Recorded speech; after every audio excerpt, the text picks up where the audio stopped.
She was treated like a street animal until a human bowed before her.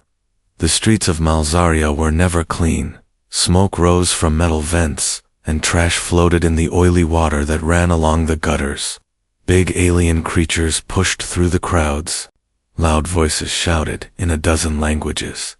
In the middle of it all, she sat alone. Vala, a small alien girl, no older than 16 human years, crouched by a cracked wall. Her skin was ash gray, her hair tangled and matted with dust. She wore a torn piece of cloth wrapped around her like a sack. She didn't speak, she didn't move. She just stared ahead with wide yellow eyes. No one saw her as a person. To them, she was just another half-blood born from 2 different alien castes. She had no rights, no name in the registry, no future. She was thrown out when she was little, and since then, the streets were her only home. Kids threw scraps at her feet. Not food, real scraps. Wires, rotten cloth. Guards sometimes kicked her if she sat too close to a shop. Once, a merchant poured oil on her just to make her leave the front of his store. She didn't cry, she didn't scream, she just moved. Slowly, to the next shadow. The rain started, soft at first, then harder. It mixed with the dirt on her skin, leaving thin black lines on her arms. She looked up at the sky, but not in hope, just in silence. No one came for her, no one ever did, but something changed that day. A strange ship landed in the outer districts, Mall old, Earth-made. Humans didn't come here often, and when they did, they stayed in the safe zones. But this human didn't. He stepped out of the shuttle, tall and tired-looking, wearing a long brown coat. His name was Evan Hart. He was an engineer, sent to fix old power lines and water tanks. He walked through the streets with calm steps, as if the chaos around him didn't matter. That's when he saw her, Vala, curled like a dying animal beside the trash bin, her ribs showing through her skin. Their eyes met, and something paused in the air. She didn't move, and neither did he. People walked between them, but he didn't look away. He slowly reached into his coat and pulled out a heat bar, a soft, warm, protein snack. He crouched and placed it gently on the ground near her. Then, he took off his scarf and set it down too. Vala blinked, confused. Was this a trick? A trap? Another cruel game? But the man didn't laugh. He didn't mock her. He gave her a small nod and walked away, disappearing into the fog. That night, she didn't eat the heat bar right away. She stared at it for hours, holding it in her hands like it might vanish. Then slowly, quietly, she took a bite and in for the first time in weeks. She felt warm. The scarf was old, but soft, and it still held his scent. Vala didn't sleep under the bridge that night. She found a dry place near the transport dock where she had seen him, and she waited, hoping he would return. She didn't know why, but something deep inside her told her this human was different. The next morning she saw him again. Evan was carrying heavy toolkits, his boots splashing in the muddy street. She stayed hidden, watching. He didn't look around. He didn't know she had followed him. She followed him from a distance, through the underpath, past glowing signs and steam pipes. He entered an old building and shut the door behind him. Vala waited outside, under the leaking pipe, her body cold, but her eyes awake. Time passed, the sun went down, and she was still there. She didn't understand it, but for the first time, she wanted to be seen, not like an animal, not like trash, but like someone who mattered. And inside that small home, Evan looked through his window. He noticed the shape curled near the pipe. He recognized the eyes, the same yellow ones that stared back at him yesterday. He stood up, walked to the door, and slowly opened it. Their eyes met again, no words needed. Then Evan stepped aside and said softly, "You can come in, if you want." Vala didn't move at first, but then, one slow step forward, her foot crossed the doorframe, and her world quietly changed forever. Vala stood just inside the door, her bare feet shaking on the warm floor. The air inside the human's room smelled different, like wood and metal and heat. She didn't know what to do. She didn't know if she should sit, or stand, or run. Evan walked past her calmly, set his tool bag on the table, and began making tea. He didn't stare at her, didn't ask questions, didn't make her feel like a bug under glass. There was silence between them, but not a heavy silence. It felt like a space she had never entered before. Safe.com, soft. Vala looked around slowly. The walls were old, scratched, but clean. A small heater hummed in the corner, and on the shelf were some books with paper pages. Evan finally turned and held out a cup of warm liquid. She didn't take it at first, but his eyes didn't push her. They simply waited. After a long pause, her fingers reached forward and touched the cup. The warmth hit her skin like a strange memory she had forgotten. Evan sat down on a low bench near the wall and took a sip from his own cup. He didn't speak until she finally whispered her first words. "Why did you help me?" she asked, voice barely above the wind. He looked at her, not surprised, and said, "Because no one else did." Her eyes dropped, and something in her chest pulled tight. She had asked the same question before, to the wind, to the stars, to the darkness, and now this stranger had answered without fear, without pity. She took a sip. The liquid was bitter, but warm, and it filled a cold hole in her belly. Later that evening, Evan offered her clean clothes, a soft shirt and loose pants. He turned away while she changed in the corner, giving her respect she never knew existed. She kept glancing at him, trying to understand this creature who treated her like a person.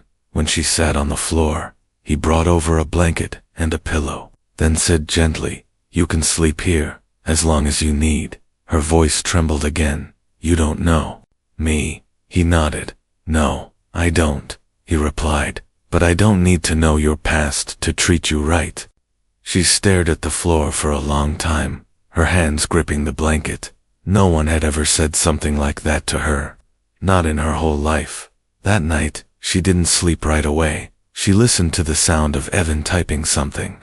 On his old console, he was working on water maps, studying broken filters in the city, even though he was busy.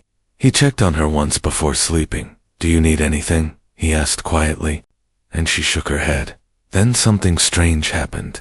She whispered back, "Thank you," and her voice cracked like old ice. He didn't answer with words, just smiled and turned off the light. In the dark, she felt her fingers grip the edge of the pillow tightly. She had slept on metal floors, in broken crates, in freezing tunnels. But this was the first time she laid her head, knowing no one would kick her in the night. By morning, Evan had already made a small breakfast. Just reheated ration cakes and fruit paste. Vala ate slowly, her body still unsure if it was allowed to enjoy it. He didn't rush her, didn't watch her eat. He only asked if she wanted to stay for a few days until she felt strong again. She didn't answer, not right away, but something inside her said yes. For the next few days, she helped clean the place, folded old clothes, and tried to stay quiet.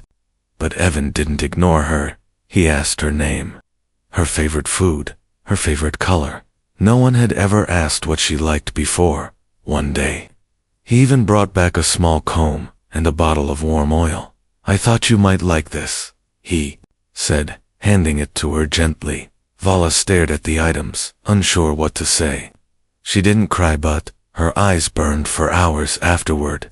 The city still whispered outside, still cruel and cold, but inside that tiny room, something new had started growing. She still didn't trust it fully, still waited for it all to vanish. But each morning, when she opened her eyes and saw the blanket around her, the warmth, the safety, she started to believe, maybe, just maybe, she wasn't a street animal anymore, not to him.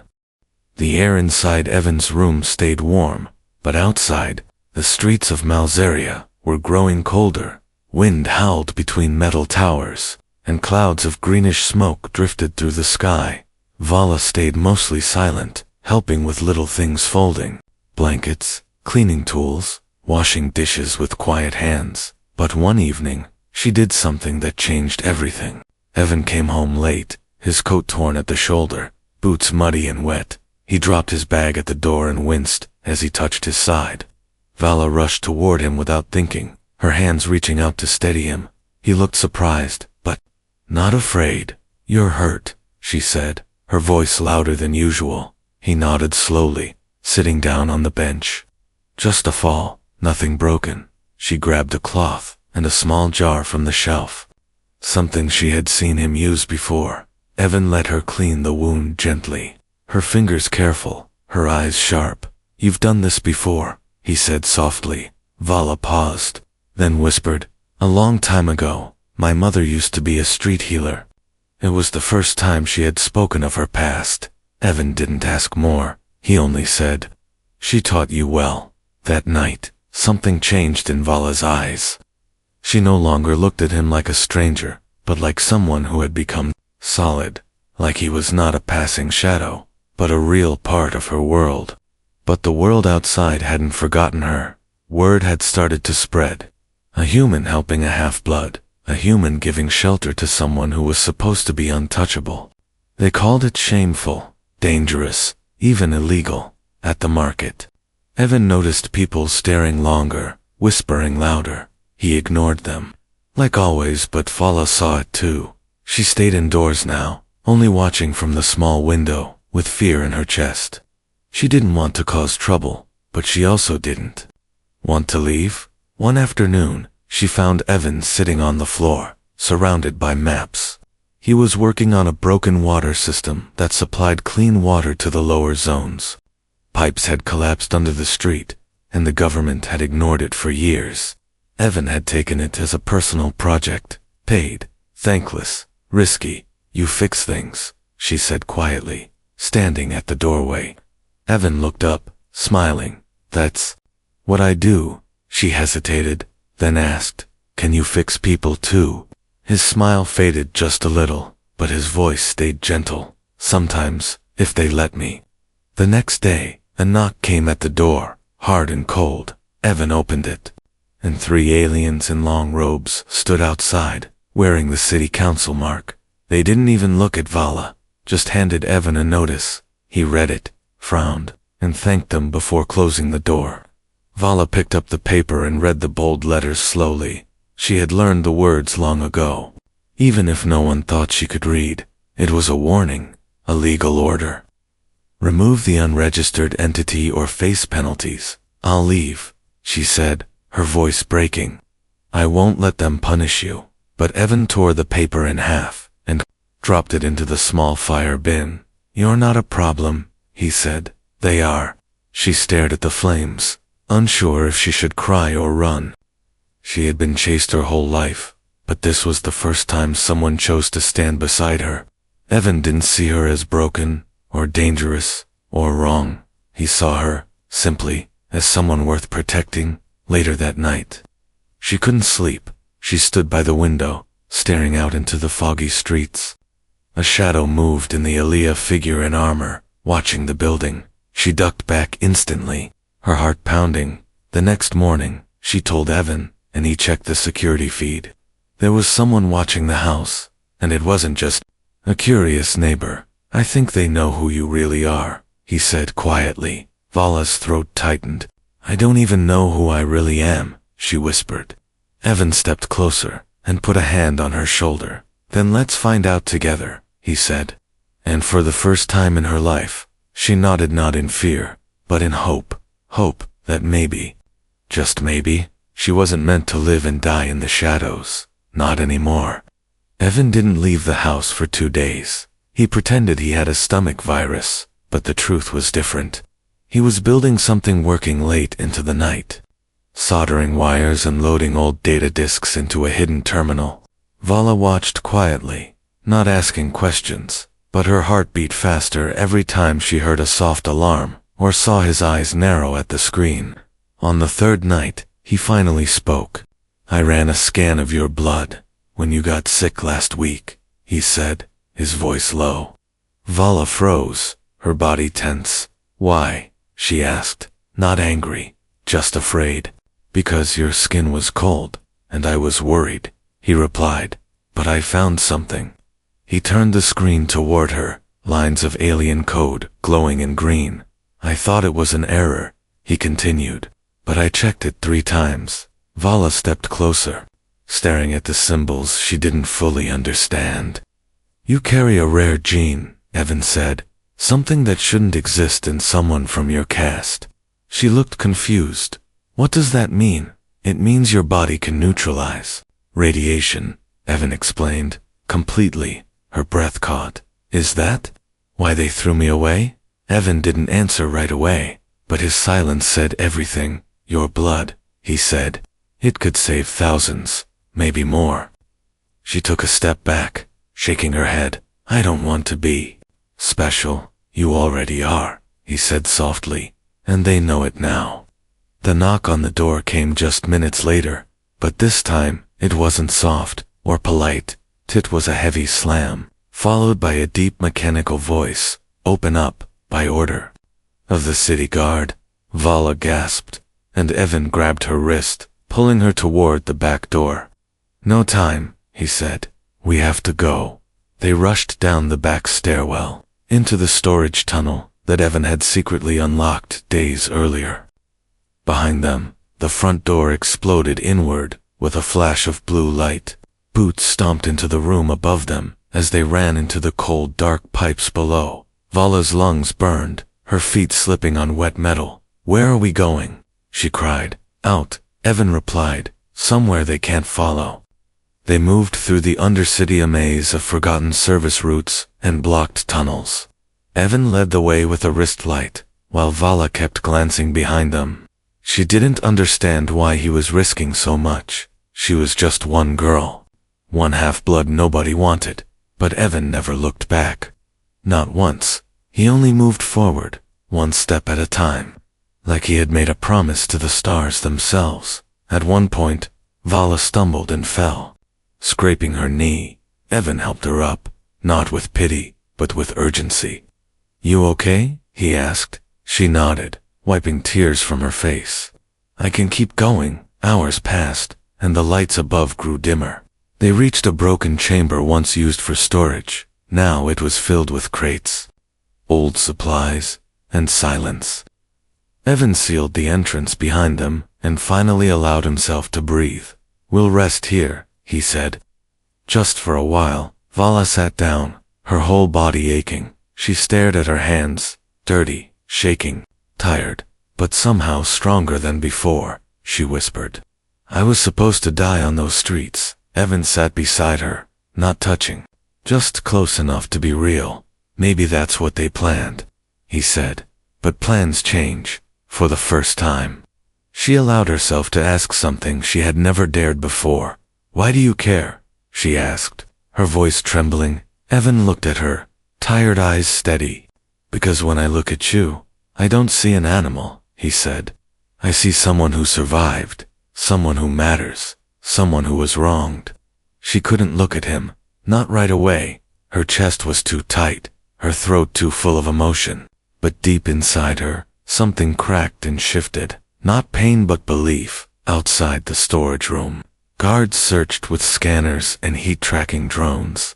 One of them found Vela's old scarf, left near the exit door. They picked it up, looked at the others, and said, She's running, but she won't get far. But Vala wasn't running anymore.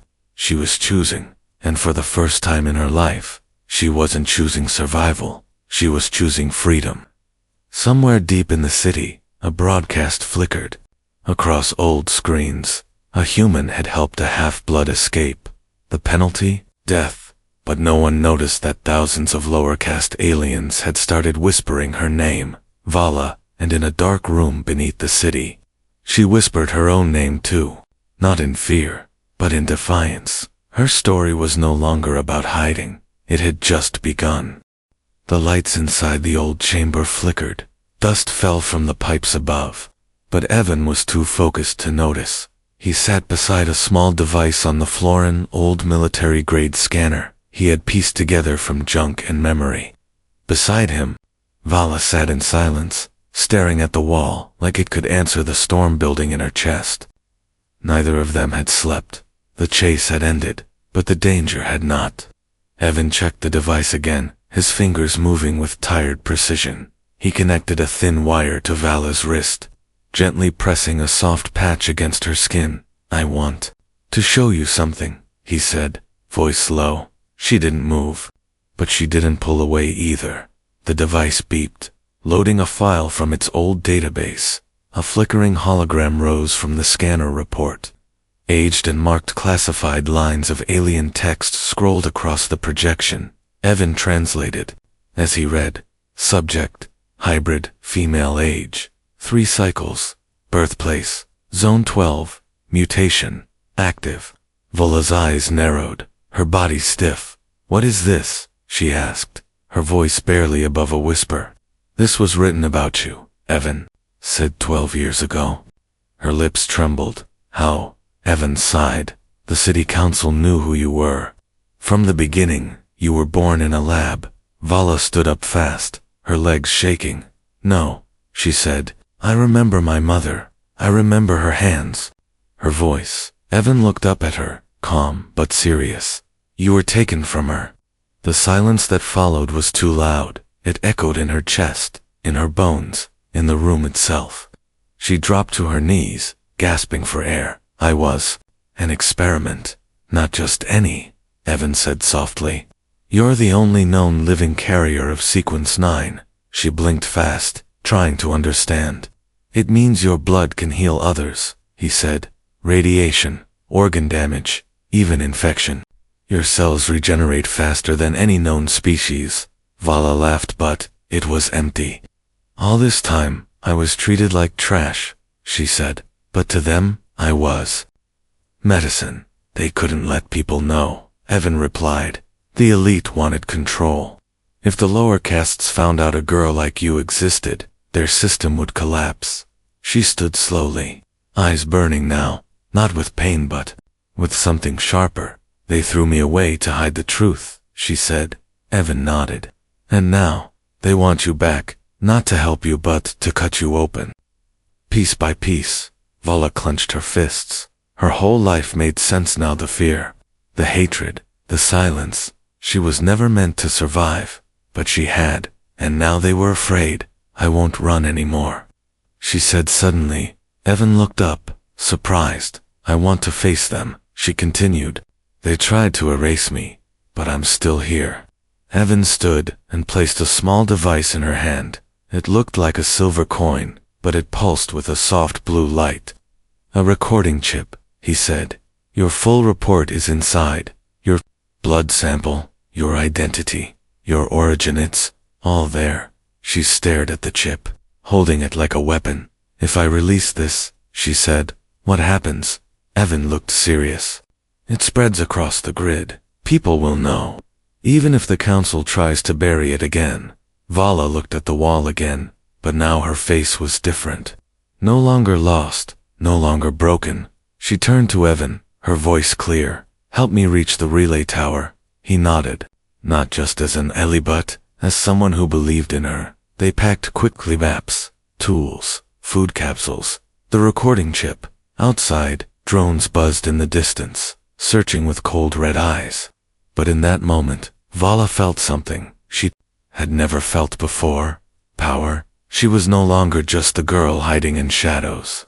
She was no longer the forgotten one begging for crumbs. She carried the truth inside her, and now she had a choice. As they moved through the tunnels again, this time, it was Vala who led the way. Her steps were quiet, sharp, fast. She remembered every street, every pipe, every place she had once used to escape. But now, she was walking toward something, not away. They climbed through broken ducts, past silent machines, and finally reached the base of the relay tower hidden beneath the ruins of an old temple. Evan checked the signal barely. Strong enough, but it would work. Vala held the chip tightly in her hand. She looked at the screen, then at Evan. "Once this is out there," she said, "I'll never be invisible again." "Good," Evan said. "Let them see you." And with one final breath, she placed the chip into the console. The screen lit up, and a beam of light shot into the sky. Across the city, every black market screen, Every hidden terminal, every stolen datapad began to buzz. A name appeared, followed by a face. Vala, half-blood, healer, survivor, truth, and far above. In the tower of the city council, alarms began to ring, because the girl they buried had just been reborn, not as a street animal, but as a threat, as a symbol, as something they could no longer control. The sky above Malzaria turned a strange shade of gold. The transmission tower pulsed with energy, still humming from the broadcast Vala had sent. For years, the council controlled everything: news, data, bloodlines, and silence. But now, that silence had cracked in the deep zones of the city. Workers paused mid-shift, staring at flickering terminals that displayed one name. In merchant tunnels, tired aliens dropped their tools, their eyes wide. Even among the trash pickers and sewer-born children, the message had arrived. Vala was real, and she was one of them. Inside the tower, Evan checked the signal logs while Vala stood still, listening to the wind outside the broken windows. Her face didn't show fear anymore, only focus. Evan turned to her. "They'll come," she nodded. "Let them."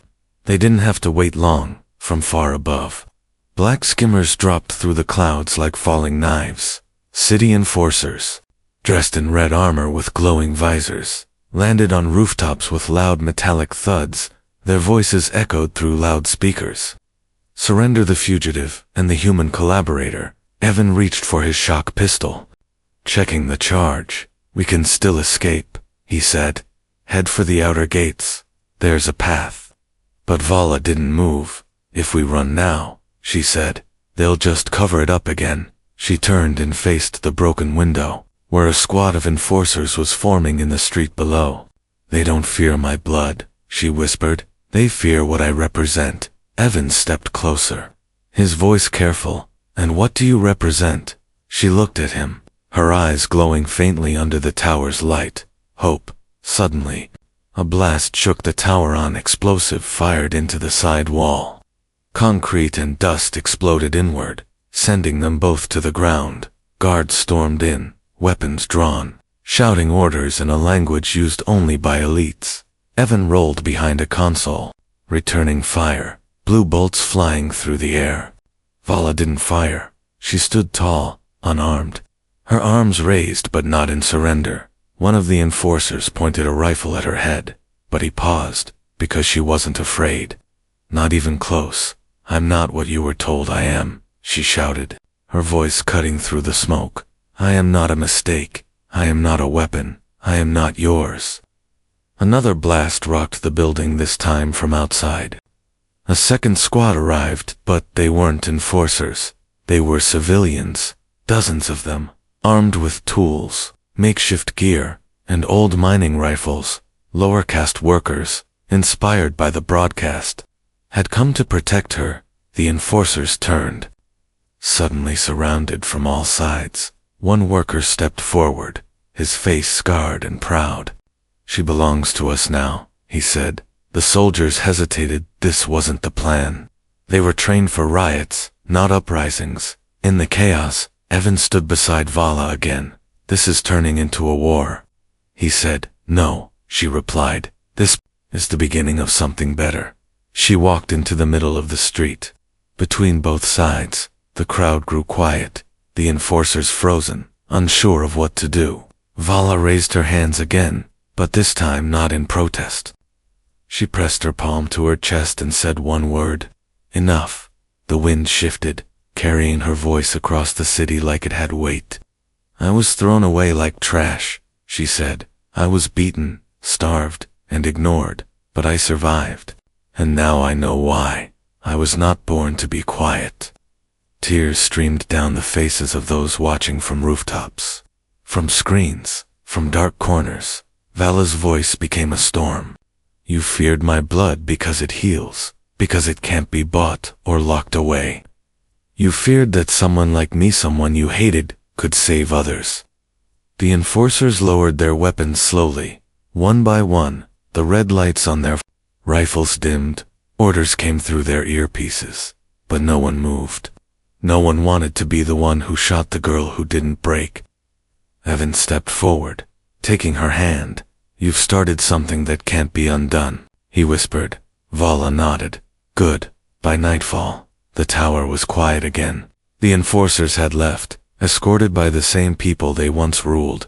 The city buzzed with a new kind of energy, not fear, but purpose, and Vala stood at the center, not as a rebel, not as a victim, but as a leader. She had not fired a shot, but she had won a battle, not just for herself, but for every forgotten voice beneath the city's polished surface. Her name wasn't a secret anymore.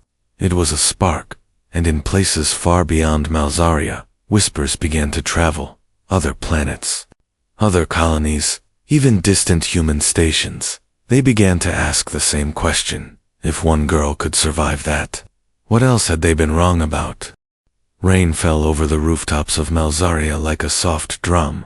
It didn't smell like oil today, not like before. Instead, the air held something new, like silence, waiting for a voice. The city hadn't returned to normal, not yet. But something inside it had shifted, deep and permanent.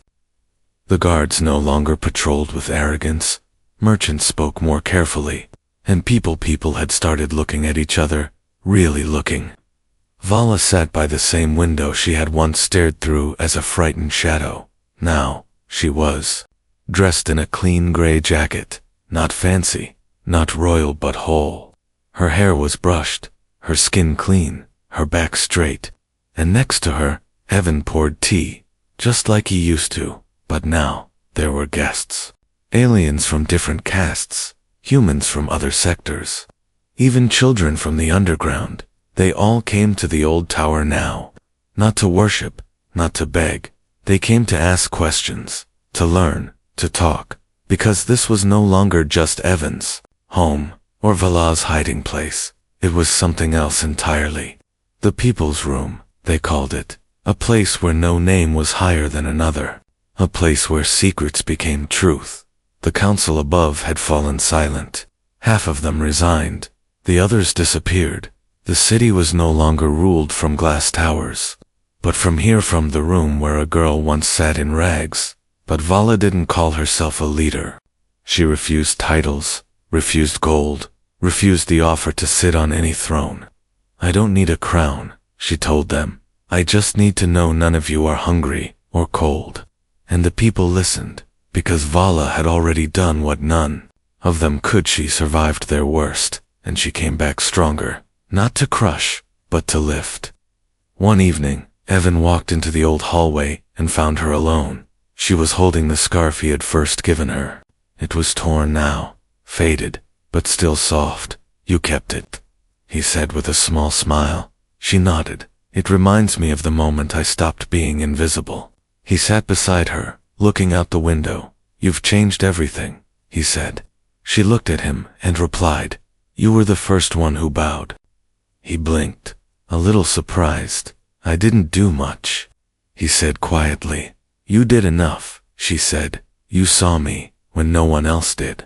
They sat in silence for a while, the sound of rain filling the space between them. Then Vala asked, do you think this will last? Evan didn't answer right away. He finally said, it will, if people believe more in bridges than walls. Later that night, Vala stood on the upper deck of the tower. From here, she could see the broken buildings, the uneven streets, the lights flickering like stars. She wasn't born for this, she wasn't raised for it, but somehow, she had become the center of a story that stretched beyond her name, and now, she was writing the final line. She walked down the stairwell and met a group of children near the door. They looked at her with wide eyes, not in fear, not in worship, but with curiosity. One of them asked, is it true you were treated like an animal? Vala smiled gently, knelt down, and said, yes, and that's how I learned never to treat anyone that way. The child tilted their head, and the human, did he really bow to you? She laughed softly, yes. And I bowed back. That night, under the soft buzz of city lights, something beautiful happened. 1,000 strangers lit candles and placed them along the central walkways, each Flame carried a message, a memory, a name. At the front of the path was a small sign. Simple, but clear. She was treated like a street animal until a human bowed before her. And now, she walks beside us. Evan stood beside her once more, hands in his coat pockets. Vala looked over the lights and whispered, "They called me worthless. And now?" Evan asked. She took a breath and said, "Now they call me enough." And just like that, her journey, painful, raw, and unstoppable, became something larger than survival. It became history. A girl no one wanted, a truth no one could silence, a human who saw worth before anyone else did, and a city finally learning how to see.